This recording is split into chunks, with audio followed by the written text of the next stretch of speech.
பாடி ஆண்டவர் இயேசுவை வாழ்த்திடுவோம். ஆனந்த கீதங்கள் என்னாலும் பாடி ஆண்டவர் இயேசுவை வாழ்த்திடுவோம்.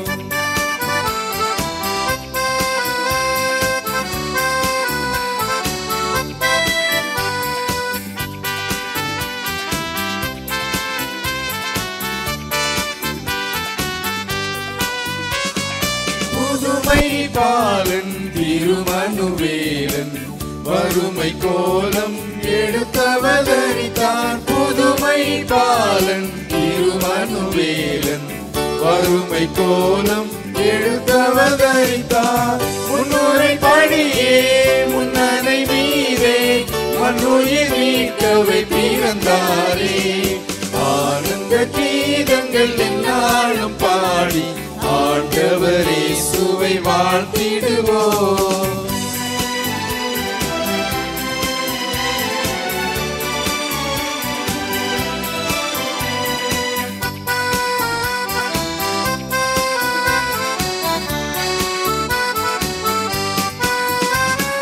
மகிமை தேவன் மகத்துவராஜன் அடிமை ரூபம் தரித்திரலோகம். மகிமை தேவன் மகத்துவராஜன் அடிமை ரூபம் தரித்திரலோகம்.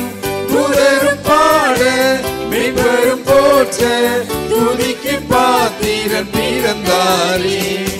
ஆனந்த கீதங்கள் என்னாலும் பாடி ஆண்டவர் இயேசுவை வாழ்த்திடுவோம்.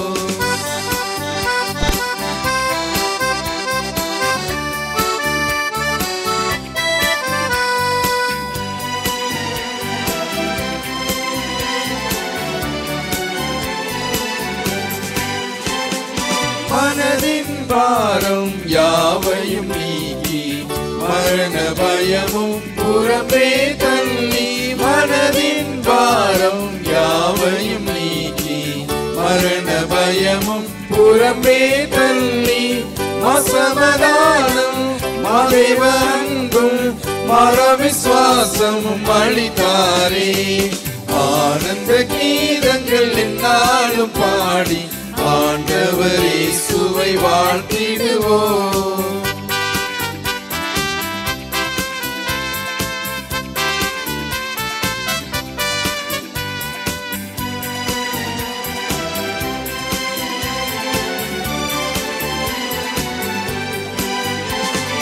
கருணை பொங்க திருவருள் தங்க கிருபை பொழிய ஆர்ப்பரிப்போமே. கருணை பொங்க திருவருள் தங்க கிருபை பொழிய ஆர்ப்பரிப்போமே. எம்முள்ளம் இயேசு பிறந்த பாக்கியம் எண்ணியே பாடிக் கொண்டாடிடுவோம். ஆனந்த கீதங்கள் என்னாலும் பாடி ஆண்டவர் இயேசுவை வாழ்த்திடுவோம். ஆனந்த கீதங்கள் என்னாலும் பாடி ஆண்டவர் இயேசுவை வாழ்த்திடுவோம். இயேசு கிறிஸ்துவின் இனிய நாமத்திலே உங்கள் அனைவருக்கும் எங்களுடைய அன்பான வாழ்த்துக்கள். வாரத்தோறும் காணொளி காட்சி மூலமாகவும் ஹெவன் டிவி மூலமாகவும் ஒவ்வொரு ஞாயிற்றுக்கிழமையிலும் மத்தியானம் 1 மணி முதல் 2 மணி வரை ஹெவன் டிவி மூலமாகவும் உங்கள் யாவரையும் நாங்கள் சந்திப்பதிலே மிகுந்த மகிழ்ச்சி அடைகிறோம். தேவனாகிய கர்த்தர் உங்கள் அனைவரையும் ஆசீர்வதிப்பாராக. கண்களை மூடி நாம் ஜெபிப்போம். சர்வ வல்லமையுள்ள எங்கள் தேவனாகிய கர்த்தாவே, நன்றியோடு கர்த்தருடைய நாமத்தை மகிமைப்படுத்துகிறோம். இந்த வேளையிலும் கூட கர்த்தருடைய ஆவியானவர் எங்களோடு இடைப்படுகிறீர். உம்முடைய வார்த்தைகளை எங்களுக்கு அருளுகிறீர். உம்முடைய வார்த்தைகளை கேட்கக்கூடிய அருமையான தேவ பிள்ளைகளை கர்த்தர் ஆசீர்வதிக்கும்படி ஜெபிக்கிறேன். உமக்கே மகிமை ஆண்டவரே, மகிமை துதிகன மகிமையில் நமக்கு ஏறெடுக்கிறோம். இயேசு கிறிஸ்துவின் மூலமாய் வேண்டிக் கொள்கிறோம் பரிசுத்த பிதாவே, ஆமென். மத்தேயு சுவிசேஷம் 2ஆம் அதிகாரம் முதல் 2 வசனங்களை வாசிக்கலாம்.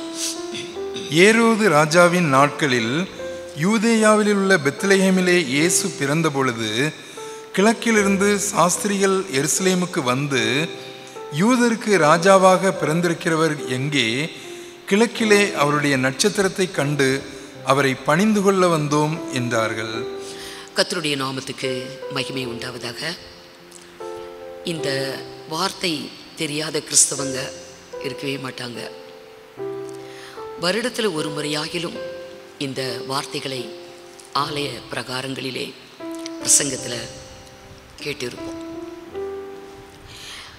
ஏரோது ராஜா நாட்களிலே ஆண்டவராகிய இயேசு கிறிஸ்து யூதேயா தேசத்தில் உள்ள பெத்லெகேம் என்ற ஊரில் அவர் பிறந்த பொழுது, கிழக்கில் இருந்து சாஸ்திரிகள் ஏரோதுடைய அரண்மனைக்கு வந்து, யூதருக்கு ராஜாவாய் பிறந்திருக்கிறவர் எங்கே என்று அங்கே கேட்டார்கள், தேடினார்கள். இந்த வார்த்தையை கேட்டபோது ஏரோதுக்கும் அவனோடு கூட இருந்த எருசலேம் குடிகளுக்கும் மிகுந்த ஒரு கலக்கமும் பயமும் உண்டானது. அவர் எங்கே பிறப்பார், எந்த இடத்திலே பிறப்பார் என்று வேதத்தில் ஆராய்ந்து அந்த செய்திகளை, தீர்க்க தரிசன செய்திகளை அறிந்து கொள்றாங்க. ஏரோது இந்த சாஸ்திரிகளை பார்த்து, நீங்க பெத்லெகேமுக்கு போங்க, நீங்கள் போய் திட்டமா விசாரித்து அந்த யூதருக்கு ராஜாவாய் பிறந்திருக்கிற அந்த குழந்தையை பார்த்து பணிந்து கொண்டு என்னிடத்தில் வந்து சொல்லுங்க, நானும் அதை பணிந்து கொள்ள வேண்டும் என்று அனுப்பி வைக்கிறான். 2ஆம் அதிகாரம் 8-9 வசனங்களை பார்க்கும்போது, நீங்களும் போய் பிள்ளையை குறித்து திட்டமாய் விசாரியுங்கள். பிள்ளையை குறித்து திட்டமாய் விசாரியுங்கள்.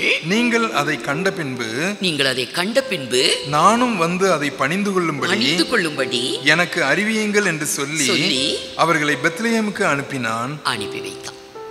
ராஜா சொன்ன வார்த்தையை கேட்டு சாஸ்திரிகள் வெளியே புறப்பட்டு வராங்க. நட்சத்திரத்தை பார்க்கிறாங்க. அதை கண்டு மிகுந்த சந்தோஷம் அடைகிறார்கள்.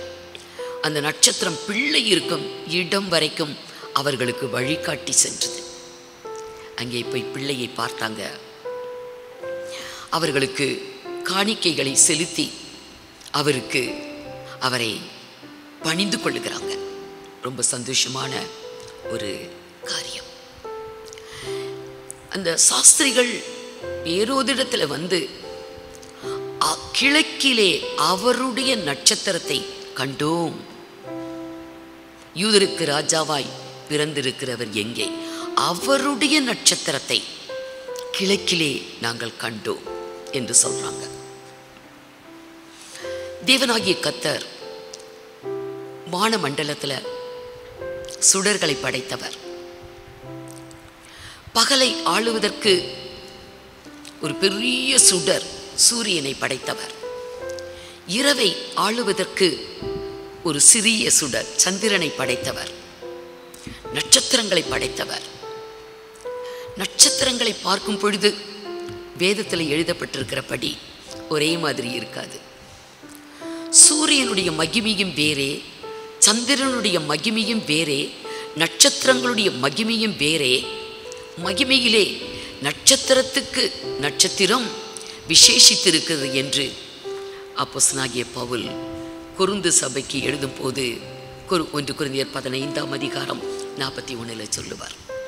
அதே போல வான மண்டலத்தில் நட்சத்திரங்கள், அதன் மகிமை ஒன்றுக்கொன்று விசேஷித்து இருக்கிறது. ஒரே மாதிரி இல்லை. சில நட்சத்திரங்கள் ரொம்ப பிரகாசமாக இருக்கும், சில நட்சத்திரங்கள் அவ்வளவா பிரகாசிக்காது. இப்படி அந்த மகிமையிலே வேறுபாடாய் நட்சத்திரங்களை படைத்து கர்த்தருடைய ஆவியானவர் வானத்தை அலங்கரித்து வைத்திருக்கிறார் என்று வேதம் சொல்லுது. இப்படி அவர் படைத்த நட்சத்திரங்களுக்கு இடையே அவருடைய நட்சத்திரம், அதே வானமண்டலத்தில் அவருடைய நட்சத்திரத்தை இவர்கள் கண்டார்கள். கிழக்கிலிருந்து சாஸ்திரிகள் புறப்பட்டு வந்து சொல்லுறாங்க, அவருடைய நட்சத்திரத்தை நாங்கள் பார்த்தோம். அவர் நட்சத்திரங்களுக்கெல்லாம் பெயரிட்டு அழைக்கிறவர். ஒவ்வொரு நட்சத்திரங்களுக்கும் ஒவ்வொரு பெயர் வைத்திருக்கிறார். யோபு புஸ்தகத்தில் பார்க்கலாம், நட்சத்திரங்களுக்கு பெயர் வைத்திருக்கிறார்.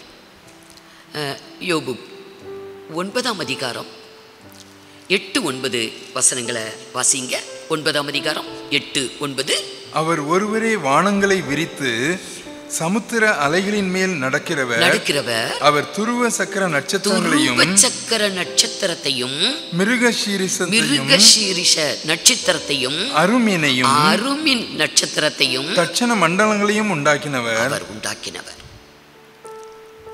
நட்சத்திரங்களுக்கு பெயர் வைத்திருக்கிறார். அதே போல இன்னும் யோபு புஸ்தகத்தில் 26ஆம் அதிகாரம் 13வது வசனத்தில் நெளிவான சர்ப்ப நட்சத்திரத்தை உண்டாக்கினார் என்று சொல்லப்பட்டிருக்கும். வாசிங்க. தமது 13. வானத்தை அலங்கரித்தார். ஆவியினால் அவர் வானத்தை அலங்கரித்தார். வானத்தை சுடர்களை உண்டாக்கி அதை அலங்கரிச்சிருக்கிறார். பகல்ல சூரியன், இரவுல சந்திரன், நட்சத்திரங்கள் வானத்தை அப்படி அலங்கரித்து வச்சிருக்கிறார். அந்த நட்சத்திரத்திலையும் மகிமையிலே வெவ்வேறு மகிமைக்கு மகிமை, நட்சத்திரத்துக்கு நட்சத்திரம் மகிமையிலே விசேஷித்திருக்கிறது என்று அப்போஸ்தலனாகிய பவுல் கொரிந்து சபைக்கு எழுதினது போல நட்சத்திரங்களை வானத்திலே படைத்து அப்படியே வானத்தை அலங்கரித்து வைத்திருக்கிறார். அவருடைய கரம் நெளிவான சர்ப்ப நட்சத்திரத்தை உருவாக்கிற்று. ஒரு நெளிவான சர்ப்ப நட்சத்திரம், சர்ப்பத்தை போல நெளிவாய். அப்படி விதவிதமா, இன்னும் வேதத்தில் நிறைய வார்த்தைகள் உண்டு. விதவிதமா நட்சத்திரங்கள். யோபு பக்தனுடைய வாழ்க்கையில தேவன் அவன்கிட்ட கேள்வி கேட்டார். அவன் அங்கலாய்த்து அவன் புலம்பிக் கொண்டு இருந்தான். ஏனென்றால் எல்லாவற்றையும் இழந்துட்டான். பிள்ளைகள், ஆஸ்தி, சரீர ஆரோக்கியம் எல்லாவற்றையும் இழந்து இருந்த வேளையில அவனுடைய நண்பர்களால் ரொம்பவே புண்பட்டு போயிட்டான். மனது வேதனைப்பட்டது. அவங்க தேற்றரவாளர்களா, தேற்றக்கூடியவங்களா வந்து அவரை வேதனைப்படுத்தினாங்க யோப. அப்ப இவனும் எதையோ பேசுவான். அப்ப நான் அவரை வலது பக்கத்தில் தேடினாலும் கண்டுபிடிக்க முடியல, இடது பக்கத்தில் தேடினாலும் கண்டுபிடிக்க முடியல, அவரை முன்னுக்கோ பின்னுக்கோ நான் எங்கே தேடினாலும் அவரை கண்டுபிடிக்க முடியவில்லை. அவரை காணும் நாளில் என்னோட காரியங்களை வரிசையா நான் அவரிடத்துல சொல்லுவேன் என்றெல்லாம் என்னெல்லாம் சொல்லுவான். ஒரு நாளிலே தேவன் வெளிப்பட்டார். அவன் வாஞ்சித்த, அவரை காண வேண்டும், என் கண்கள் அவரை காணும் என்று வாஞ்சித்த அந்த கர்த்தரை பார்த்தான். கர்த்தர் கேள்வி மேல கேள்வி கேட்டார். அவனை கேள்வி கேட்டார்னா எப்படிப்பட்ட கேள்விகள்? யோபு 38ஆம் அதிகாரம் 31 to 33 வரைக்கும் வாசிங்க. அருமீன் நட்சத்திரத்தின் சுகிர்த சம்பந்தத்தை நீ இணைக்க கூடுமோ? உன்னால முடியுமா? இணைக்க கூடுமோ? அல்லது மிருக சீரிஷத்தின் கட்டுகளை அவிழ்ப்பாயோ? ராசிகளை அதினதின் காலத்திலே வரப்பண்ணுவாயோ? துருவ சக்கர நட்சத்திரத்தையும் அதை சேர்ந்த நட்சத்திரங்களையும் வழி நடத்துவாயோ? வானத்தின் நியமங்களை நீ அறிவாயோ? அது பூமியை ஆளும் ஆளுகையை நீ திட்டம் பண்ணுவாயோ? கேள்வி மேல கேள்வி கேட்டான். உன்னால் இதெல்லாம் முடியுமா? விடிய காலத்து நட்சத்திரங்கள் பாடல் பாடியது, அப்ப நீ எங்கிருந்த என்று கேட்டார். இவனுக்கு ஒரு பதிலுமே சொல்ல முடியல. நான் அவரை பார்ப்பேன், பார்க்கும் பொழுது என்னுடைய காரியங்களை எல்லாம் நான் வருஷப்படி சொல்லுவேன் என்று சொல்லி கொண்டிருந்தான். இப்பொழுது அவன் சொல்றான், நான் அறிவில்லாதவன், நான் புத்தி இல்லாதவன், ஏதோ நான் பெதட்டிட்டேன், தெரியாம நான் பேசிட்டேன். பாருங்க 3வது வசனம் 42:3. அறிவில்லாமல் ஆலோசனையை மறைக்கிற இவன் யார்? இவன் யார்? ஆகையால் நான் எனக்கு தெரியாததையும் என் புத்திக்கு எட்டாததையும் நான் அறியாததையும் அலப்பினேன் என்கிறேன். தெரியாம அப்படி அலப்பிட்டேன். 6வது வசனத்தில் சொல்லுமா, ஆகவே என்னை நான் அருவருத்து நான் தூளிலும் சாம்பலிலும் உட்கார்ந்து நான் மனஸ்தாபப்படுகிறேன் நான் பேசின வார்த்தைகளுக்காக என்று அவன் சொல்லுவான். இப்படி அவர் படைத்த நட்சத்திரங்கள், அவர் தான் அதை ஆளுகை செய்ய முடியும். அவருடைய சொற்படி தான் இப்போ நட்சத்திரங்கள் எல்லாம் அவர் படைத்த அந்தந்த இடத்துல அது அப்படியே ஆண்டவருக்கு கீழ்ப்படிந்து அப்படி இருக்கிறது. பல நட்சத்திரங்கள் இன்னும் கடைசி நாட்களிலே உபத்திரவ காலத்திலே 3ஆம் தூதனுடைய எக்கால சத்தம் தொனிக்கும் பொழுது வானத்தில் உள்ள நட்சத்திரங்களில் ஒரு நட்சத்திரம் பெரிய ஒரு தீவெட்டியை போல பூமியில விழப்போகுது என்று சொன்னார். யோவானுக்கு வெளிப்படுத்தினார்.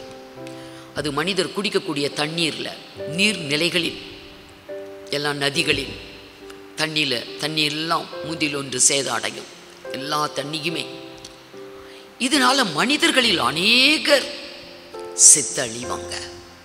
அந்த நட்சத்திரத்துக்கு பெயர் எட்டி அப்படின்னு ஒரு நட்சத்திரம். வெளிப்படுத்தல்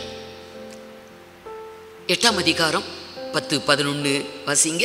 3ஆம் தூதன் எக்காலம் ஊதினான். அப்பொழுது ஒரு பெரிய நட்சத்திரம் தீவட்டியை போல எரிந்து வானத்திலிருந்து விழுந்தது. அது ஆறுகளில் 1/3 பங்கின் மேலும் நீரூற்றுகளின் மேலும் விழுந்தது. அந்த நட்சத்திரத்திற்கு எட்டி என்று பெயர். அதனால் தண்ணீரில் 1/3 பங்கு எட்டியை போல கசப்பாயிற்று. இப்படி கசப்பான தண்ணீரினால் மனுஷரில் அநேகர் செத்தார்கள். இப்படி நட்சத்திரங்களை உண்டாக்கின தேவன், வானத்தில் சுடர்களை உண்டாக்கின தேவன், அவருடைய நட்சத்திரம் ஒரு நாளிலே வானத்தில் வந்தது. அவருடைய நட்சத்திரம். அதை குறித்து பழைய ஏற்பாட்டின் நாட்களிலேயே பிலேயாம் என்று சொல்லப்பட்ட தீர்க்கதரிசி அப்பமே அவன் தீர்க்க தரிசனம் உரைத்தான். கண்கள் திறக்கப்பட்டவன் விளம்பினதாவது என்று சொல்லி அவன் சொல்லுவான், ஒரு நட்சத்திரம் யாக்கோபிலிருந்து அது உதிக்கும் என்று அவன் தீர்க்க தரிசனமா அவன் சொல்லியிருப்பான். என்னாகும் 24:17 பார்க்கும்போது, ஒரு நட்சத்திரம் யாக்கோபிலிருந்து உதிக்கும். அந்த நட்சத்திரம் என்ன நட்சத்திரம்? ஆண்டவராகிய இயேசுவே சொல்லுவார், அவருடைய நட்சத்திரம் என்று சாஸ்திரிகள் சொன்னாங்க. பிலேயாம் சொன்னாரு, யாக்கோபிலிருந்து ஒரு நட்சத்திரம் உதிக்கும், புறப்படும், வரும். ஆண்டவராகிய இயேசு கிறிஸ்து அந்த நட்சத்திரத்தை அவரே சொல்லுவார். சபைக்கு சாட்சியாக ஆண்டவராகிய இயேசு, நான் தாவீதின் வேரும் தாவீதின் சந்ததியும் பிரகாசமுள்ள விடிவெள்ளி நட்சத்திரமாயிருக்கிறேன் என்று அவரே நட்சத்திரம் என்று சாட்சி கொடுக்கிறார். வெளிப்படுத்தல் 22ஆம் அதிகாரம் 16வது வசனம். சபைகளில் இவைகளை உங்களுக்கு சாட்சியாக அறிவிக்கும்படிக்கு, சபைகளுக்கு இதை சாட்சியாய் அறிவிக்கிறார் ஆண்டவராகிய இயேசு. அறிவிக்கிற இயேசுவாகிய நான் என் தூதனை அனுப்பினேன். நான் தாவீதின் வேரும் சந்ததியும் பிரகாசமுள்ள விடிவெள்ளி நட்சத்திரமுமாய் இருக்கிறேன் என்றார். பிரகாசமுள்ள விடிவெள்ளி நட்சத்திரம். அன்னைக்கு ஆண்டவராகிய இயேசு கிறிஸ்து பூமியிலே மனிதனாய் பாவிகளை ரட்சிக்க அவர் மனித உருவெடுத்து வந்தபோது அவருடைய நட்சத்திரம் வானத்திலே காணப்பட்டது. நட்சத்திரம் அவரே. அவர் வழிகாட்டுகிற நட்சத்திரம், நம்முடைய வாழ்வுக்கு வழிகாட்டி நித்தியத்துக்கு வழி நடத்தக்கூடிய நட்சத்திரம், அவரே நட்சத்திரம். இன்றைக்கு நம்ம தேசத்திலையும் சரி, இன்னும் பல இடங்களிலும் சரி, கிறிஸ்தவர்கள் ஆண்டவராகிய இயேசு கிறிஸ்துவின் பிறப்பை நினைவு கூர்ந்து வீடுகளில் நட்சத்திரத்தை மாட்டி வச்சிருப்பாங்க. கிறிஸ்மஸ் டைமில் நட்சத்திரம், ஏனென்றால் அன்றைக்கு அவருடைய நட்சத்திரம் வானத்தில் தோன்றினது. அதன் நினைவாக இந்த மாதிரி வைத்திருப்பாங்க வீடுகளில். விதவிதமான நட்சத்திரங்கள் வீட்டை சுற்றிலும். அதே நேரத்தில் அந்த யூதேயா தேசத்திலே பெத்லகேமிலே ஆண்டவராக இயேசு பிறந்தாரே, அவர் பிறந்த இடத்துல அங்கேயும் கிறிஸ்மஸ் கொண்டாடுறாங்க. உலகம் முழுவதிலும் இருக்கிற நிறைய கிறிஸ்தவர்கள் அங்கே கூடி அங்கே இயேசு கிறிஸ்து பிறந்த இடத்துல சர்ச் ஆஃப் நேட்டிவிட்டி, அந்த அந்த பிரசித்தி பெற்ற அந்த ஆலயத்தில் ஆராதனை செய்வதும், அந்த பெத்லகேம் முழுவதும் வண்ண வண்ண விளக்குகளால் அலங்கரிக்கப்பட்டு, வண்ண வண்ண கொடிகளால் அலங்கரிக்கப்பட்டு பெத்லகேம் ரொம்பவே பயங்கரமாக இருக்கும். கிறிஸ்தவர்கள் அவர்களுடைய வீடுகளிலெல்லாம் இங்கே மாதிரி நட்சத்திரத்தை மாட்டி வைக்க மாட்டாங்க. அந்த அவர்களுடைய வீட்டின் முன் கதவு அதில் பெரிய சிலுவை தீட்டப்பட்டு இருக்கும். பெரிய சிலுவை அதிலே ஒவ்வொரு கதவுகளிலும் கிறிஸ்தவங்க வீடுகள் எல்லாம் சிலுவை தீட்டப்பட்டு இருக்கும். அப்படி அங்கே செலிப்ரேட் பண்ணுறாங்க. ஆனால் நாம் இன்னைக்கு நம்ம வீடுகளில், இல்லங்களிலே நட்சத்திரங்கள் தொங்குகிறது ரொம்ப முக்கியம் அல்ல, நம்முடைய உள்ளத்தில் இருக்கிறது தான் ரொம்ப முக்கியம். அந்த விடிவெள்ளி நட்சத்திரம் நம்முடைய உள்ளத்தில் உதிக்க வேண்டும் என்று வேதம் சொல்லுகிறது. இல்லத்தில் உதித்திருப்பது நல்லதுதான், ஆனால் உள்ளத்தில் இருப்பது மிக மிக மிக அவசியம். ஏனென்றால் பேதுரு தன்னுடைய நிருபத்தில் அவர் சொல்லுவார், 1-2 பேதுரு 1:19 அந்த விடிவெள்ளி நட்சத்திரம் எங்கே உதித்திருக்க வேண்டும், எங்கே என்று சொல்லி அவர் சொல்லுவார். வாசிங்க. அதிக உறுதியான தீர்க்க தரிசன வசனமும் நமக்கு உண்டு. பொழுது விடிந்து விடிவெள்ளி உங்கள் இருதயங்களில் உதிக்கும் அளவும், பொழுது விடிந்து விடிவெள்ளி நம்முடைய இருதயத்தில் உதிக்கும் அளவும், இருளுள்ள ஸ்தலத்தில் பிரகாசிக்கிற விளக்கை போன்ற வசனத்தை கவனித்திருப்பது நலமாயிருக்கும். பொழுது விடிந்து விடிவெள்ளி நம்முடைய இருதயங்களிலே உதிக்கும் அளவும், இருளுள்ள ஸ்தலத்தில் பிரகாசிக்கிற விளக்கை போன்ற வசனத்தை நாம் கவனிக்க வேண்டுமா? அதுதான் நல்லது என்று இந்த இடத்துல எழுதப்பட்டிருக்கிறது. பரிசுத்த ஆவியானவர் பேதுருவை கொண்டு சொல்லுகிறார். தேவனுக்கு அதுதான் பிரியம். ஒவ்வொரு மனிதனுடைய உள்ளத்திலும் விடிவெள்ளி உதிக்க வேண்டும். அந்த விடிவெள்ளி யார்? ஆண்டவர் இயேசு சொன்னார், நானே பிரகாசமுள்ள விடிவெள்ளி நட்சத்திரம் என்று இயேசுவே சொன்னார். அந்த விடிவெள்ளி நட்சத்திரமாகிய இயேசு நம்முடைய இருதயத்தில் விடிவெள்ளி உதிக்க வேண்டும், நம்ம இருதயத்தில் பிரகாசிக்கணும். அப்படி என்றால் நம்ம என்ன செய்யணுமா? அந்த விடிவெள்ளி இருதயத்திலே பிரகாசிக்கிற வரைக்கும் நம்ம இருளுள்ள ஸ்தலத்திலே பிரகாசிக்கிற விளக்கை போன்ற வசனத்தை கவனிக்க வேண்டும். இந்த வேதத்தில் எழுதப்பட்டு இருக்கிற ஒவ்வொரு வசனங்களும் இருளுள்ள ஸ்தலத்தில் பிரகாசிக்கிற விளக்கை போன்றது. கர்த்தருடைய வசனம், கர்த்தருடைய வார்த்தை, அது பிரகாசம். அது கவனிக்கணும். தேவனுடைய வார்த்தையை கவனிக்கணும். இந்த வேத வாக்கியங்களை கவனிக்கணும். ஆராதனைக்கு போகிறோம் ஆலய பிரகாரங்களில், ஆனால் இன்றைக்கு பாடல், இசை, பிரேயர் அதில் எல்லாம் கூட விழிப்பாக நல்லா உற்சாகமாக இருப்பாங்க. பிரசங்கம் என்ற பொழுது அநேகர் தூங்குவாங்க, அநேகர் அதில் கவனத்தை செலுத்த மாட்டாங்க. ஆனால் வேத வாக்கியத்தை கவனிக்க வேண்டும். கவனித்தால் தான் அந்த விடிவெள்ளி நட்சத்திரம் நம்முடைய உள்ளத்தில் உதிக்கும் என்று வேதம் சொல்லுகிறது. கவனிக்க வேண்டும். ஆகவே என் மகனே, என் மகளே, என் வார்த்தைகளை கவனி என்று வேதத்தில் ஆண்டவர் சொல்லுகிறார். என் மகனே, என் வார்த்தைகளை கவனி, என்னுடைய வார்த்தைகளுக்கு நீ செவிசாய்க்க வேண்டும் என்று சொல்லுகிறார். அது உனக்கு ஜீவன், உன் உடலுக்கெல்லாம் ஆரோக்கியம். நீதிமொழிகள் 4:20 22 வரைக்கும் வாசிங்க. என் மகனே, என் மகனே, என் வார்த்தைகளை கவனி, என் வார்த்தைகளை கவனி, என் வசனங்களுக்கு உன் செவியை என் சாய், வசனங்களுக்கு உன்னுடைய செவியை சாய், அவைகள் உன் கண்களை விட்டு பிரியாதிருப்பதாக, கண்களை விட்டு வேத வசனத்தை பிரிக்காதே, அவைகளை உன் இருதயத்திற்குள்ளே காத்துக்கொள், உன் இருதயத்துக்குள்ளே வேத வசனங்களை காத்துக்கொள், அவைகளை கண்டுபிடிக்கிறவர்களுக்கு அவைகள் ஜீவனும் ஜீவனும் அவர்கள் உடலுக்கெல்லாம் ஆரோக்கியமும். ஆரோக்கியம். வேத வாக்கியங்களை காது கொடுத்து கேட்கறது, கவனிக்கிறது, அது நம்முடைய வாழ்வுக்கு ஜீவன். நம்முடைய ஆவி, ஆத்மா, சரீரத்துக்கு ஜீவன். அது நம்முடைய உடலுக்கெல்லாம் ஆரோக்கியம். சரீரத்தில் ஆரோக்கியம் இருந்தாலும் எத்தனை பேருக்கு மனதில் ஆரோக்கியம் இல்லை, சந்தோஷம் இல்லை, சமாதானம் இல்லை. உடலெல்லாம் நல்ல நோய் இல்லாமல் தான் இருக்குது, பலவீனம் இல்லாமல் இருக்குது. ஆனால் மனதில் சந்தோஷம் இல்லை, சமாதானம் இல்லை, ஆறுதல் இல்லை, மன நிறைவு இல்லை.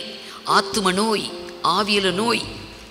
ஆனால் ஆவிக்கும் ஆத்மாவுக்கும் சரீரத்திற்கும் அது ஆரோக்கியத்தை கொடுக்கக்கூடியது. ஆகவே வேத வாக்கியங்களை கவனிங்க என்று ஆண்டவர் சொல்லுகிறார். ஆண்டவராக இயேசு கிறிஸ்து இந்த பூமியில் வந்த பொழுது காது கொடுத்து கேளுங்க, காதுள்ளவன் கேட்க கடவன், என்னுடைய வார்த்தைகளுக்கு செவி கொடுங்க, என்னுடைய வார்த்தைகளை நீங்கள் செவி கொடுத்து கேளுங்க. நீங்கள் எந்த அளவு நீங்கள் கேட்குறீங்களோ அந்த அளவு உங்களுக்கு ஆசீர்வாதம் கிடைக்கும், அளக்கப்படும் என்று சொன்னார். மார்க்கு சுவிசேஷம் 4ஆம் அதிகாரம் 23, 24 வசனத்தில் இயேசுவே சொன்ன வார்த்தை வாசிங்க. கேட்கிறதற்கு ஒருவன் காதுள்ளவனாய் இருந்தால் ஒருவன் காதுள்ளவனாய் இருந்தால் கேட்க கடவன் என்றார். கேட்க கடவன். பின்னும் அவர் அவர்களை நோக்கி நீங்கள் கேட்கிறதை கவனியுங்கள். என்ன கேட்கிறோன்றதை கவனிக்கணும். என்ன வார்த்தை சொல்றாங்க, வேதத்திலிருந்து அவர்கள் சொல்லக்கூடிய வார்த்தை என்ன என்று வேத வாக்கியத்தை கவனிக்க வேண்டும். அதை கவனியுங்கள். எந்த அளவினால் அளக்கிறீர்களோ, நம்ம கவனிக்கிறமே அந்த அளவு எப்படிப்பட்டது. வேத வாக்கியங்களை நம்ம அப்படி உற்சாகமா, சந்தோஷமா, நம்ம வாஞ்சையோடு, விருப்பத்தோடு, நமக்கு இஷ்டமான ஒரு போஜனத்தை எவ்வளவு சந்தோஷமா புசிக்கிறோமோ அந்த மாதிரி நம்ம அதை கேட்கிறோமா? கேட்கிற அளவு, நீ எந்த அளவு நீ அளக்கிறியோ அந்த அளவினால் உங்களுக்கும் அளக்கப்படும். அந்த அளவுதான் உங்களுக்கும் அளக்கப்படும். அநேகர் ஆராதனைக்கு போன பிறகும் ஆசீர்வாதம் வரல அப்படின்னு ரொம்ப வருத்தப்படுவாங்க.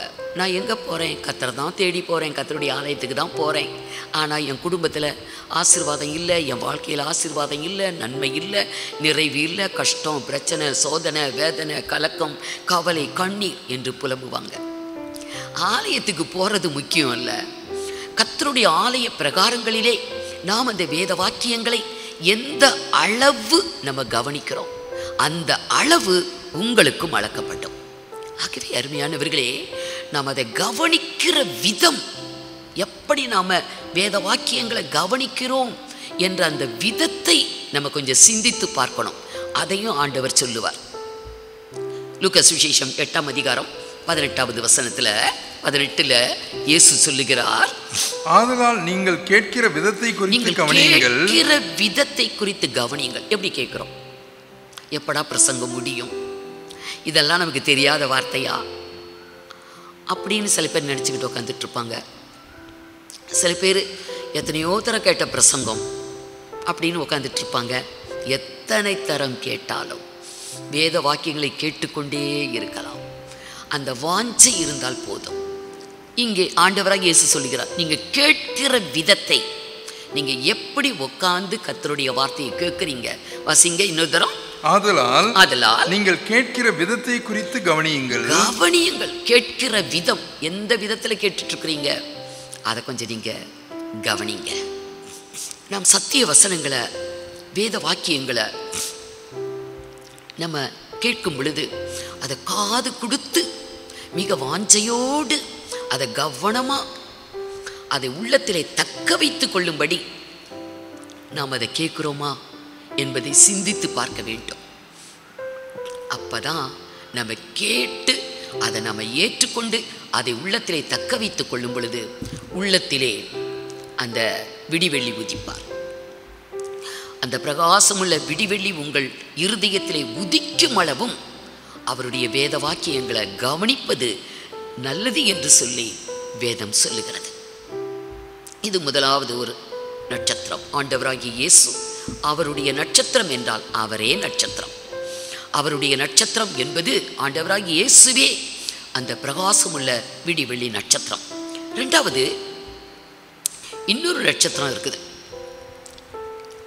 இன்னொரு நட்சத்திரம் அவருடைய பெயரை தான் எடுத்துக்கொண்டு உலகத்தில் இன்னைக்கு இந்த உலகத்தின் அதிபதி, இப்பிரபஞ்சத்தின் தேவன் என்று ஒரு சாத்தான் இருக்கிறான்.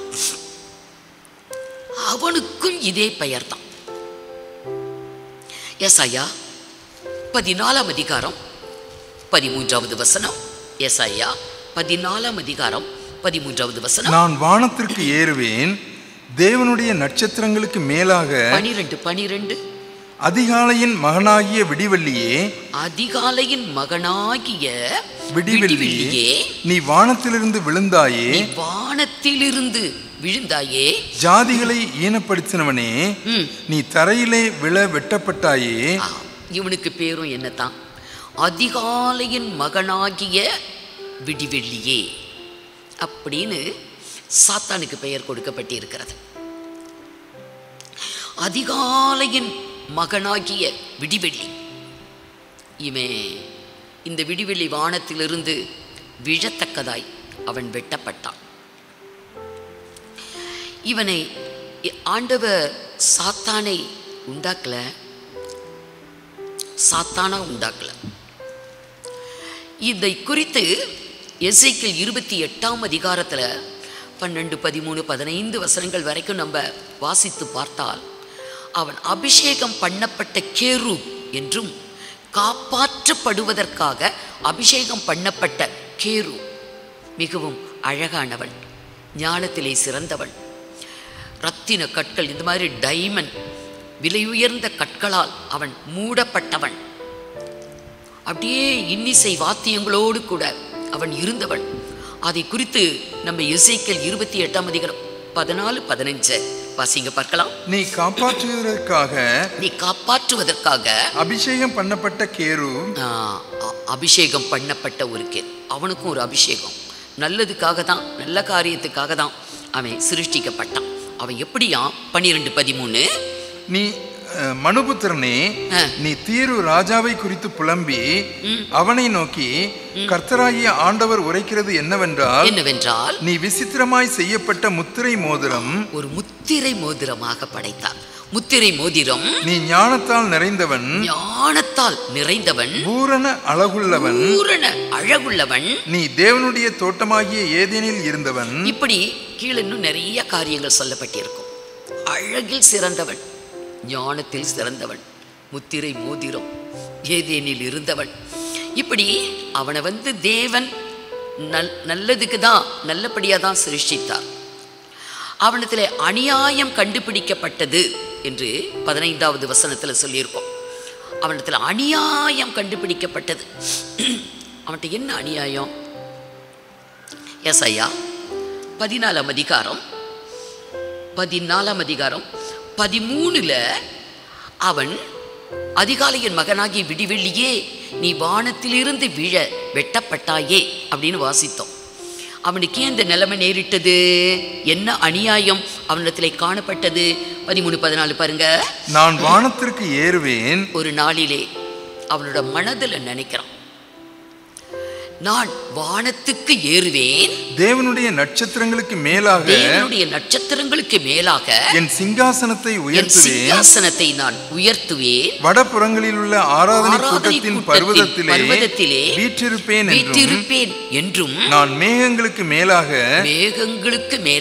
உன்னதங்களில் ஏறுவேன், உன்னதமானவருக்கு ஒப்பாவேன் என்று தன் மனதிலே சொன்னாள். வாய் விட்டு கூட சொல்லல.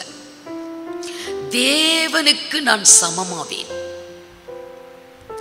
தேவன் அவனுக்கு எவ்வளவோ கொடுத்திருந்தார் மேன்மைய, ஆனா தேவனுக்கு சமமா மட்டும் இல்லை. இப்ப அவன் வானத்துக்கு ஏறுவேன், நட்சத்திரத்துக்கு மேலா என்னுடைய சிங்காசனத்தை உயர்த்துவேன், நான் தேவனுடைய அந்த ஆராதனை கூட்டத்தில் பங்கு பெறுவேன், தேவனுக்கு நான் ஒப்பாவேன் என்று சொன்ன உடனேயே தேவன் அவனை கீழே தள்ளினார். அகாதமான பாதாளத்திலே அவன் தள்ளுண்டு போனான். அவன் தான் பிசாசு. ஆனால் அவனோட பேரு அதிகாலையின் மகனாகிய விடிவெள்ளி. அதிகாலையின் மகனாகிய விடிவெள்ளி என்று கர்த்தருடைய பெயர் அவனுக்கு சூட்டப்பட்டிருக்கிறது. கர்த்தருடைய பெயரை வைத்து கொண்டிருக்கிறான். அப்படிதான் கிறிஸ்து, ஆண்டவராகிய இயேசு கிறிஸ்து, அவனுக்கு பேரும் அந்தி கிறிஸ்து, கள்ள கிறிஸ்து என்று அவருடைய பெயரையே அவன் வைத்து கொண்டு அவரை போல ஒரு வேஷம். சாத்தானும் இன்றைக்கு வேஷத்தாரியாக தான் இந்த உலகத்தில் இருக்கிறான். அப்போஸ்தலனாகிய பவுல் கொரிந்து சபைக்கு அதை சொல்லுவார். கள்ள அப்போஸ்தலர்கள், கள்ள கிறிஸ்துகள், கள்ள ஊழியர்கள் உலகத்தில் இருக்கிறாங்க. அந்த உண்மையான அப்போஸ்தலருடைய வேஷத்தை தரித்து கொண்டு இருக்கிறாங்க. உண்மையான தேவனுடைய ஊழியர்களுடைய வேஷத்தை தரித்து கொண்டு இருக்கிறாங்க. இது ஒன்றும் பெரிய ஆச்சரியம் அல்ல. சாத்தானும் இன்னைக்கு என்ன பண்ணிக்கிட்டு இருக்கிறான், அது போல தான் வேஷம் போட்டிருக்கிறான் அப்படின்னு சொல்லி சபைக்கு அவங்க எழுதுகிறதை பார்க்கலாம். 2 கொரிந்தியர் 11:13 பார்க்கும்போது உலகத்தில் எப்படிப்பட்ட வேஷங்கள், சாத்தானுடைய வேஷம், சாத்தானுடைய பிள்ளைகளுடைய வேஷம் எப்படி இருக்கிறது என்று சொல்லி பவுல் அங்கே தெளிவாக சொல்லுவார். வாசிங்க. அப்படிப்பட்டவர்கள் கள்ள அப்போஸ்தலர்கள், கபடமுள்ள வேலையாட்கள் கிறிஸ்துவினுடைய அப்போஸ்தலரின் வேஷத்தை தரித்து கொண்டவர்களாய் இருக்கிறார்கள். உலகத்துல நிறைய ஊழியர்கள் இருக்கிறாங்க. இதுல யாரு உண்மையானவங்க பொய்யானவங்க என்று கண்டுபிடிக்கிறது ரொம்ப கஷ்டம். ஏனென்றால் இயேசு கிறிஸ்துடைய அப்போஸ்தலர்களைப் போலவே வேஷம் போட்டிருக்கிறாங்க. அப்போஸ்தலர்கள் போலவே இருக்கிறதுனால இவங்க உண்மையான அப்போஸ்தலரா இல்லையா என்பது உலகத்தில் அநேகருக்கு கண்டுபிடிக்க தெரியாதனால மந்தையா இன்றைக்கு ஜனங்கள் அப்படியே வஞ்சிக்கப்பட்டு கொண்டு இருக்கிறாங்க. பெரும் திரள் கூட்டம் அங்கதான். ஆனா உண்மையான தேவ ஊழியர்களா அங்க குறைவா தான் இருப்பாங்க. ஏனென்றால் அங்கே சத்தியத்தை கேட்க ஜனங்களுக்கு அவ்வளோ வாஞ்சை இருக்காது. நல்லா ஆட்டம் பாட்டம், ரொம்பவே ஆர்ப்பாட்டமா ஆடம்பரமா அப்படி இருக்கிறத மனிதர்கள் விரும்புகிறாங்க. ஆகவே உண்மையான அப்போஸ்தலர்களுடைய, கிறிஸ்துவின் அப்போஸ்தலருடைய வேஷத்தை தரித்து கொண்டு இன்றைக்கு கள்ள அப்போஸ்தலர்கள், கள்ள கிறிஸ்துக்கள் உலகத்தில் நிறைய பேர் நடமாடி அதிகமான ஜனங்களை இன்னைக்கு வஞ்சிக்கிறாங்க. ஜனங்களும் வஞ்சிக்கப்பட்டு போறாங்க. இது ஒன்றும் ஆச்சரியம் அல்ல. அடுத்த வசனம். அது ஆச்சரியம் அல்ல, சாத்தானும் ஒளியின் தூதனுடைய வேஷத்தை தரித்துக் கொள்வானே. அப்படிதான் இருக்கிறான். அதனாலதான் அவனோட பிள்ளைகளும் அப்படி இருக்கிறாங்க. சாத்தானும் எப்படி இருக்கிறான்? ஒளியின் தூதனுடைய வேஷத்தை தரித்து கொண்டு இருக்கிறான். வெளிச்சமா அவனும் இருக்கிறான். ஒளியின் தூதன், அவன் நல்ல தூதன். அந்த வேஷத்தை தரித்து கொண்டவன் தான் சாத்தான். இப்படி தன்னை அதிகாலையின் மகனாகி விடிவெள்ளி, கிறிஸ்து, அந்தி கிறிஸ்து, இன்னைக்கு கிறிஸ்துவின் நாமத்தையும் தரித்து கொண்டு எதற்காக இந்த வேஷம்? எதற்காக சாத்தானோட பிள்ளைகளும் உலகத்தில் இந்த வேஷத்தை தரித்து கொண்டு இருக்கிறார்களாம்? தேவனாலே தெரிந்து கொள்ளப்பட்டவர்களை வஞ்சிக்கத்தக்கதாக கடைசி காலத்தில் இந்த மாதிரிப்பட்ட ஆட்கள் எழும்புவாங்க என்று அன்றே 2000 ஆண்டுகளுக்கு முன்பே ஆண்டவராக இயேசு நம்மை எச்சரித்து சென்றார். மத்திய 24 வசனத்தில் ஆண்டவர் அன்றைக்கே சொன்னார். 24 ஏனெனில் கள்ள கிறிஸ்துக்களும் கள்ள தீர்க்கதரிசிகளும் எழும்பி கூடுமானால் தெரிந்து கொள்ளப்பட்டவர்களையும் வஞ்சிக்கத்தக்கதாக பெரிய அடையாளங்களையும் அற்புதங்களையும் செய்வார்கள். பெரிய அடையாளங்கள், அற்புதங்களை செய்வாங்க. இன்னைக்கு ஜனங்கள் வாஞ்சிப்பது அற்புத அடையாளம். வெறுமையா பாடல், ஜெபம், பிரசங்கம் என்றா விரும்ப மாட்டாங்க. தீர்க்க தரிசனம், அற்புதங்கள், அடையாளங்கள் அப்படின்னா அது ரொம்பவே ஜனங்க விரும்புவாங்க. ஆகவே ஜனக்கூட்டம் அப்படியே மந்தையா இன்னைக்கு போய் எது உண்மை, எது சத்தியம், எது சத்தியம் இல்லை என்பதை அதை பகுத்தறியக்கூடிய அறிவு ஜனங்களுக்கு இல்லாதனால எல்லாம் ஒன்று தான், எல்லா இடத்துலையும் ஒரே பைபிள் தான், எல்லா இடத்துலையும் அதே இயேசு தான் என்று பொதுப்படையாக நினைத்து வஞ்சிக்கப்பட்டு போகிறாங்க. ஆனால் இதில் தெரிந்து கொள்ளப்பட்டவர்கள், ரட்சிப்புக்கு முன்குறிக்கப்பட்டவர்கள், நித்திய ஜீவனுக்கு தெரிந்து கொள்ளப்பட்டவர்கள், ஆண்டவராக இயேசு தமக்கென்று ஒரு கூட்டத்தை அவர் தெரிந்து கொண்டிருக்கிறார். நித்தியத்திற்கு. அந்த தெரிந்து கொள்ளப்பட்டவர்களையும் வஞ்சிக்கத்தக்கதாக தான் இந்த கள்ள அப்போஸ்தலர்கள், கள்ள கிறிஸ்துக்கள் இவங்க எழும்பி பல அற்புத அடையாளங்களை செய்வாங்க. அப்ப இந்த அற்புதங்களை பார்க்கும் பொழுது ஏமாந்து போயிருவாங்க. இது கடைசி நாட்கள். அன்றைக்கு யோவான் அவன் நிருபத்தில் சொல்லும் போது, நாம் வாழ்ந்து கொண்டிருப்பது கடைசி காலம். கடைசி காலத்தில் அந்தி கிறிஸ்து வருவான் என்று கேள்விப்பட்டிருப்பீங்க. இப்பொழுதே அநேக அந்தி கிறிஸ்துகள் உலகத்தில் இருக்கிறாங்க என்று யோவான் தன்னுடைய நிருபத்தில் எழுதுவார். 1 யோவான் 2ஆம் அதிகாரம் 18வது வசனத்தில் சொல்லுவார். பிள்ளைகளே, அப்படியானால் இப்ப எவ்வளவு அந்தி கிறிஸ்துகள் இருப்பாங்க? அன்றைக்கே அந்த 1ஆம் நூற்றாண்டிலேயே யோவான் தன் நிருபத்தில் இது கடைசி காலம் என்றான். 1ஆம் நூற்றாண்டிலேயே கடைசி காலம் என்றால் இப்ப எத்தனை நூற்றாண்டுகள் முடிந்தது? இன்னைக்கு 2000 ஆண்டுகள் முடிந்து 24 வருஷமா ஆயிடுச்சு. இத்தனை ஆண்டு காலத்துல எத்தனை எத்தனை எத்தனை அந்தி கிறிஸ்துகள் உலகத்துல இருப்பாங்க, நமக்கு யாருனே கண்டுபிடிக்க தெரியல. அநேக அந்தி கிறிஸ்துகள் 1ஆம் நூற்றாண்டில் இருந்தால் இப்போ எத்தனை அந்தி கிறிஸ்துகள் இருப்பாங்க? அதையே கடைசி காலம் என்று யோவான் சொன்னார் என்றால், இன்றைக்கு கடைசி காலத்தின் கடைசி பாகத்துல நம்ம இருக்கிறோம். ஆகவே எந்த விதத்திலும் வஞ்சிக்கப்பட்டு போகவே கூடாது. யாருனாலையும் வஞ்சிக்கப்பட்டு போகக்கூடாது. சாத்தான் வஞ்சிக்கிற தன்மை, தந்திரம் உள்ளவன். ஆகவே நம்ம ரொம்ப ஜாக்கிரதையா இந்த உலகத்துல நம்ம வாழ வேண்டியவங்க. ஆனால் அன்றைக்கு இஸ்ரவேல் ஜனம் ஏமாந்து போனாங்க.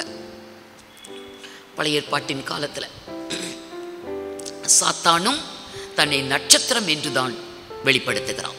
அதிகாலையின் மகனாகிய விடிவெள்ளியே சாத்தானுடைய பெயர். நட்சத்திரம், விடிவெள்ளி நட்சத்திரம்.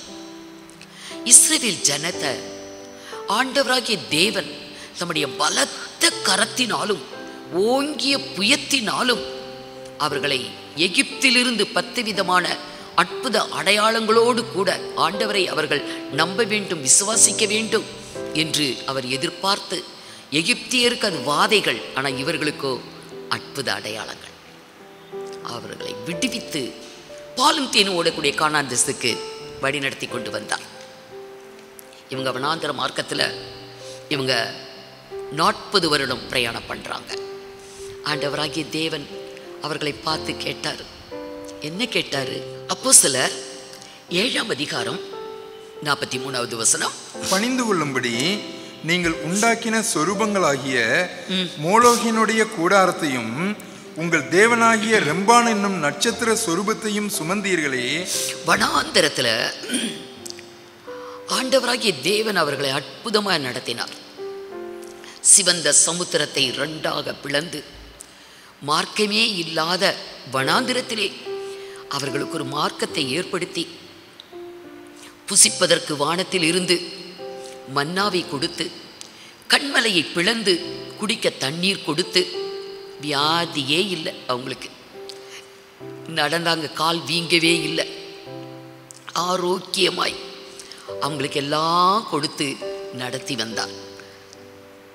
அந்த தேவனை விட்டு விட்டு அவங்க அந்த 40 வருஷம் வனாந்திரத்திலே எதை சுமந்து வந்தார்களாம்?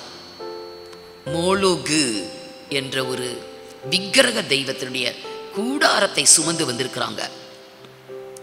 ரெம்பான் என்ற ஒரு நட்சத்திர தெய்வத்தை, பிசாச அவங்க சுமந்துக்கிட்டு வந்தாங்க. இப்ப எல்லாம் அந்த கிறிஸ்தவ சபைகளுக்கு கூட அந்த சப்பாரம்னு சொல்லி ஒன்று தூக்கிட்டு போவாங்க பாருங்க. அதை போல அந்த சப்பாரத்தை சுமந்து கொண்டு வந்தார்களாம். ஆமோஸ் 5ஆம் அதிகாரம் 26வது வசனம். நீங்கள் உங்களுக்கு உண்டாக்கின மோலோகுடைய கூடாரத்தையும் உங்கள் தேவர்களின் நட்சத்திர ராசியாகிய உங்கள் சொரூபங்களின் சப்பரத்தையும் சுமந்து கொண்டு வந்தீர்களே. நீங்கள் சுமந்து கொண்டு வந்தீர்களே. அவருக்கு எப்படி இருக்கும்? ஆகவே சும்மா உங்களை விட மாட்டேன். பாலும் தேனும் ஓடக்கூடிய கானான் தேசத்தில் உங்க கொண்டு போய் வழி நடத்தினாலும் நான் உங்களை பாபிலோனுக்கு அப்பால் நான் உங்களை அனுப்புவேன், உங்களை சிதறடிப்பேன் என்று தான் சொன்னார். அதனால தான் இஸ்ரவேல் ஜனங்கள் அவங்க அப்படியே சிதறடிக்கப்பட்டு போனாங்க. உலகம் முழுவதும் ஒவ்வொரு தேசத்திலும் அவர்கள் சிதறப்பட்டு போனாங்க. தேவன் எவ்வளவு நன்மை செய்தாலும் அற்புதங்கள் செய்தாலும் அதையெல்லாம் பார்த்து கூட தேவனை நம்பாமல் இவங்க ஒரு அற்பமான விக்கிரகங்களை அவங்க வழிபடுறதுல ரொம்பவே மும்முரமா இருந்தாங்க. ரெம்பான் என்னும் நட்சத்திர ராசியாகிய சப்பாரத்தை சுமந்து கொண்டு வந்தீர்களே, கர்த்தருக்கு எப்படி இருக்கும்? கர்த்தருக்கு அது எவ்வளவு வருத்தமா இருக்கும். இப்படி சாத்தான் இன்றைக்கு நட்சத்திரமாகவும் நட்சத்திர வடிவத்திலும் கூட இன்றைக்கு விக்கிரகமா இன்னைக்கு ஜனங்களை ஏமாத்தி கொண்டு இருக்கிறான், வஞ்சித்து கொண்டு இருக்கிறான். அவன் பேரும் நட்சத்திரம் தான். மூன்றாவது ஒரு நட்சத்திரம் உண்டு, விடிவெள்ளி நட்சத்திரம். ஆண்டவராய் இயேசு சாத்தானும் அந்த பேரை வச்சுக்கிட்டு இருக்கிறான். மூணாவது ஒரு பிரகாசமுள்ள நட்சத்திரம் யாரென்றால் நாமே. தானியேல் 12ஆம் அதிகாரம் 3வது வசனம். தானியேல் 12ஆம் அதிகாரம் 3வது வசனம்.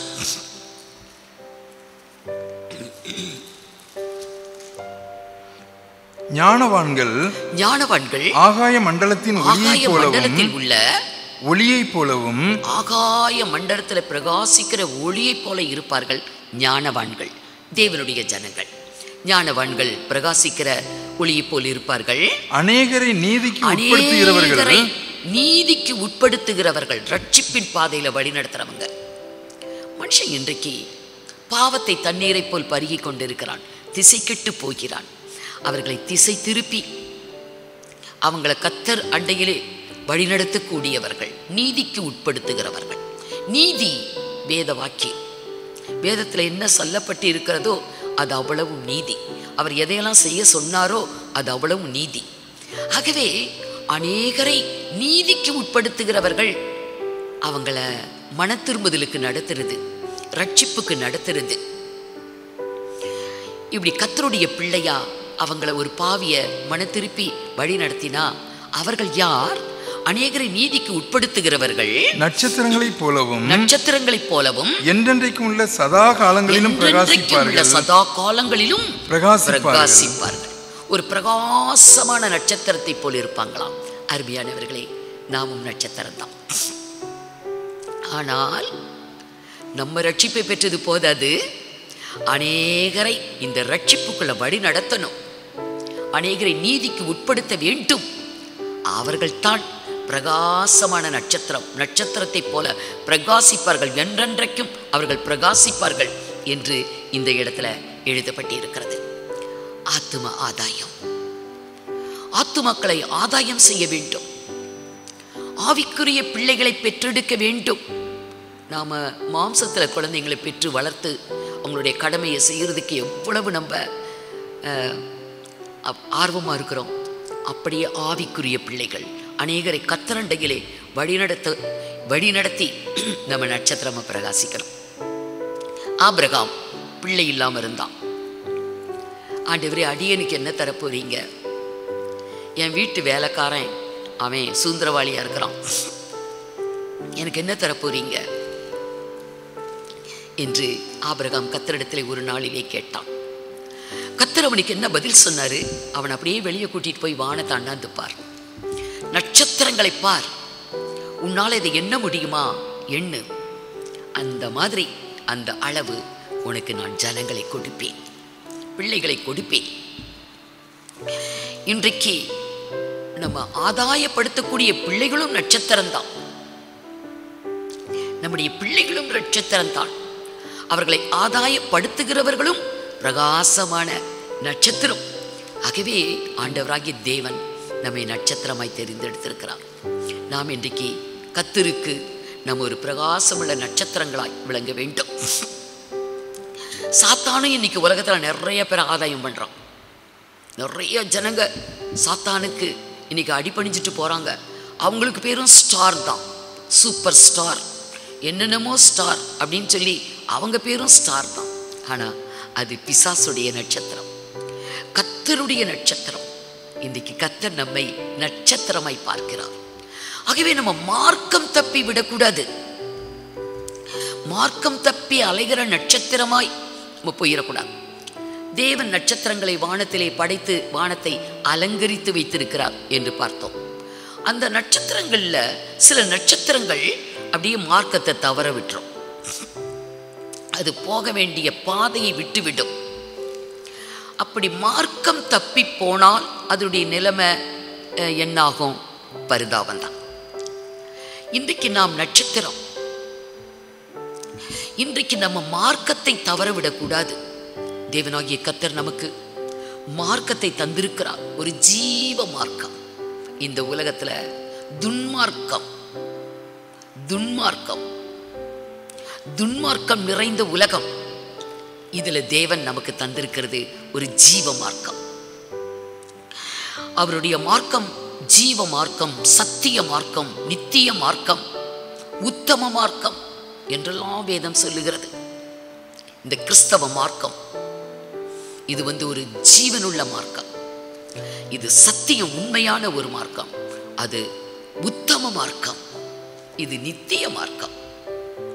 இந்த மார்க்கத்தை தவறவிடவே கூடாது. மார்க்கம் தப்பி அலைகிற நட்சத்திரம் என்று வேதம் சொல்லும். யூதா புஸ்தகத்துல 13வது வசனத்துல மார்க்கம் தப்பி அலைகிற நட்சத்திரமாய் ஒரு கூட்டம் இருப்பாங்க, அவங்களுக்கு கார் இருள் தான் வைக்கப்பட்டு இருக்கிறது என்று சொல்லி அங்கே அவர் எழுதுவார். 13வது வசனம், தங்கள் அவமானங்களை நுரை தள்ளுகிற அமளியான கடல் அலைகளும் மார்க்கம் தப்பி அலைகிற நட்சத்திரங்களுமாய் இருக்கிறார்கள். ஒரு கூட்டம் அப்படி இருக்கிறாங்க. இவர்களுக்காக என்றென்றைக்கும் கார் இருளே வைக்கப்பட்டிருக்கிறது. அவங்களுக்கு பரலோகம் இல்லை, மோட்ச பாக்கியம் இல்லை. கார் இருள், அங்க பாதாளம், அங்க வெளிச்சம் இல்லை, அக்கினி எரிந்து கொண்டு இருக்கும். கார் இருள் வைக்கப்பட்டு இருக்கிறது. மார்க்கத்தை தவற விடக்கூடாது. தேவன் நமக்கு தந்த மார்க்கத்துல சரியா நம்ம ஓடி நம்முடைய ஓட்டத்தை நம்ம முடிக்கணும். இன்னைக்கு ஒரு குருவி இருக்குது, கூட்டை விட்டுருச்சு. கூட்டை விட்டு அலைகிற குருவி, அதை தன் ஸ்தானத்தை விட்டு, ஒரு மனிதன் தன் மார்க்கத்தை விட்டு விலகி போறான் அப்படின்னா அவன் எப்படிப்பட்டவன் அப்படின்னு சொல்லி நீதிமொழிகள் 27:8 வேதத்துல சொல்லப்பட்டிருக்கும். தன் கூட்டை விட்டு அலைகிற குருவி எப்படி இருக்கிறதோ அப்படியே தன் ஸ்தானத்தை விட்டு அலைகிற மனுஷனும் இருப்பான். நமக்குன்னு தேவன் ஒரு மார்க்கம். கூட்டை விட்டு அலைகிற குருவி எப்படி இருக்கிறதோ அப்படியே தன் ஸ்தானத்தை விட்டு அலைகிற மனுஷனும் அப்படி இருப்பான். அவனுடைய ஸ்தானம் தேவன் வைத்த இடம்.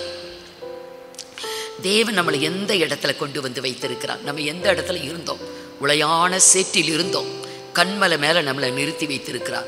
கண்மலை கிறிஸ்துவே.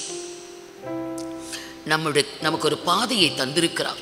அது ஒரு ஜீவ பாதை, அது சத்திய பாதை, அதுதான் உத்தமமான பாதை, அதுவே நித்தியமான பாதை.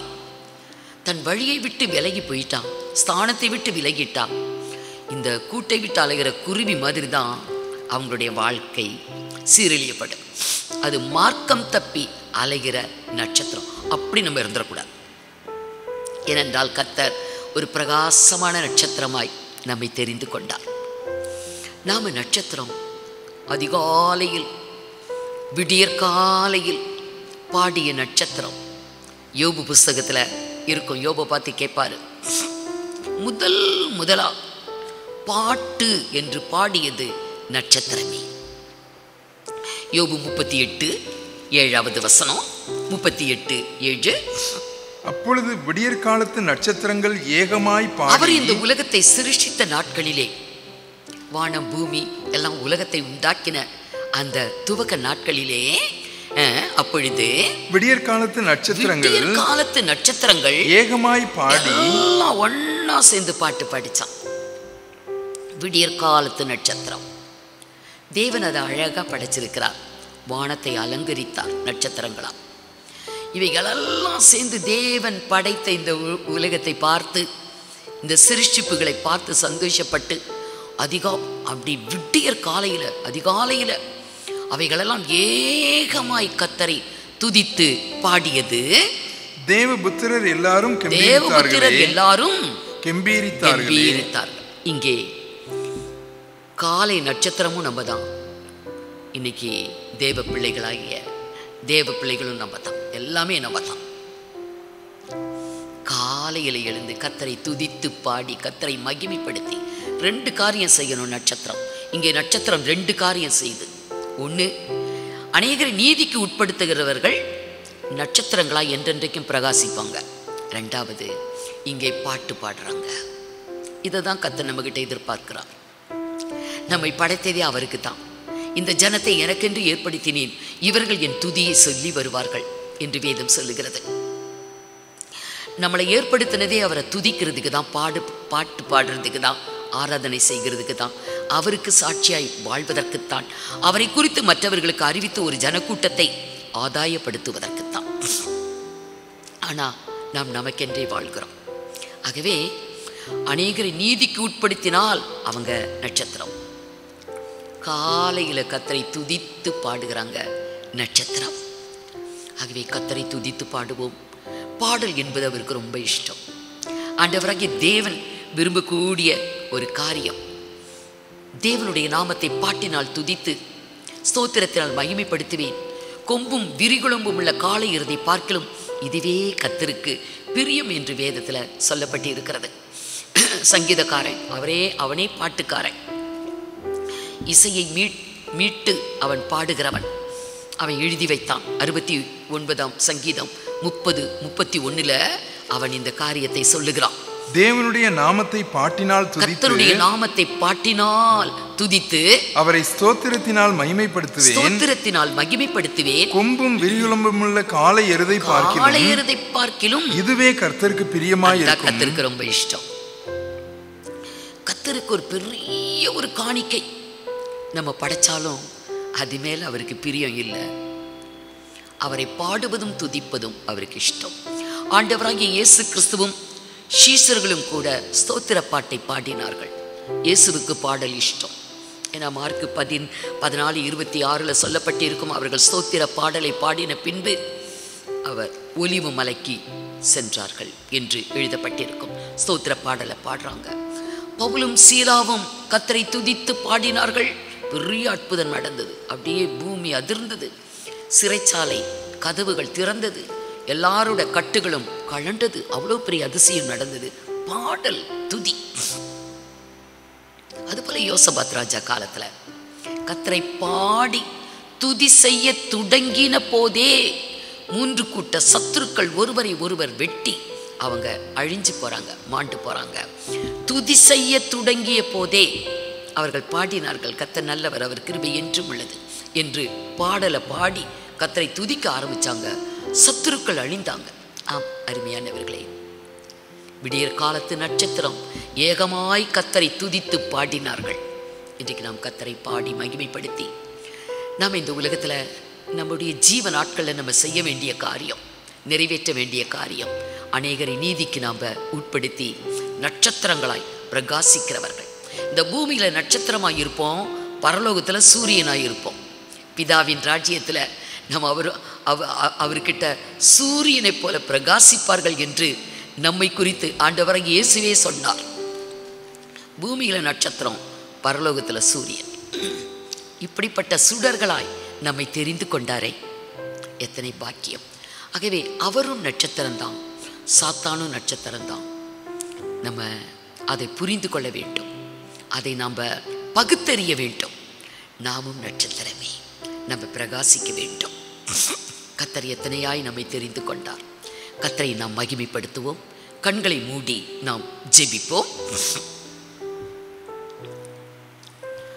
சர்வ வல்லமையுள்ள எங்கள் தேவனாகிய கர்த்தாவே, நன்றியோடு கர்த்தருடைய நாமத்தை மகிமைப்படுத்துகிறோம். ஆண்டவரே இயேசுவே, நீர் எங்களுக்காக பிரகாசமுள்ள விடிவெள்ளி நட்சத்திரமாய் இந்த உலகத்தில் உதித்தீர். அந்த விடிவெள்ளி நட்சத்திரம் எங்கள் உள்ளத்தில் உதித்திருக்கிறபடியால் மகிமை ஆண்டவரே, நீர் எங்கள் உள்ளத்தில் இருக்கிறீர், நீர் எங்களோடு வாசம் செய்கிறீர், எங்களுக்குள் இருக்கிறீர். ஆண்டவரே மக்கு ஸ்தோத்திரம். இதோ இந்த உலகத்தின் முடிவு பரியந்தம் சகல நாட்களில் நான் உங்களோடு கூட இருக்கிறேன் என்று சொன்ன கர்த்தர் எங்களோடு கூட இருக்கிறேன். இந்த வார்த்தைகளை கேட்ட அருமையான சகோதர சகோதரிகளையும் நீர் அப்படியே ஆசீர்வதிக்கிறீர். ஒவ்வொருடைய உள்ளத்திலும் நீர் பூரணமாய் வாசம் செய்து நீர் அவர்களை ஆசீர்வதியும். ஒவ்வொருவரும் உமக்கு முன்பாக ஆண்டவரே ஆத்தும ஆதாயம் செய்து உம்மை துதித்து பாடி நட்சத்திரங்களாய் அவர்கள் இந்த பூமியிலே பிரகாசிக்க நீர் கிருபை அருளும். உமக்கே மகிமை உண்டாகட்டும், மகிமை உண்டாகட்டும். கர்த்தருடைய நாமத்துக்கு கோடா கோடி ஸ்தோத்திரங்களை ஏறெடுக்கிறோம். துதிகன மகிமையெல்லாம் உமக்கே ஏறெடுக்கிறோம். இயேசு கிறிஸ்துவின் மூலமாய் வேண்டிக் கொள்கிறோம் பரிசுத்த பிதாவே, ஆமென். என் ஆத்துமாவே கர்த்தரை ஸ்தோத்ரி, என் முழு உள்ளமையுடைய பரிசுத்த நாமத்தை ஸ்தோத்ரி. என் ஆத்துமாவே கர்த்தரை ஸ்தோத்ரி, அவர் செய்த சகல உபகாரங்களையும் மறவாதே. ஆமென். Praise the Lord.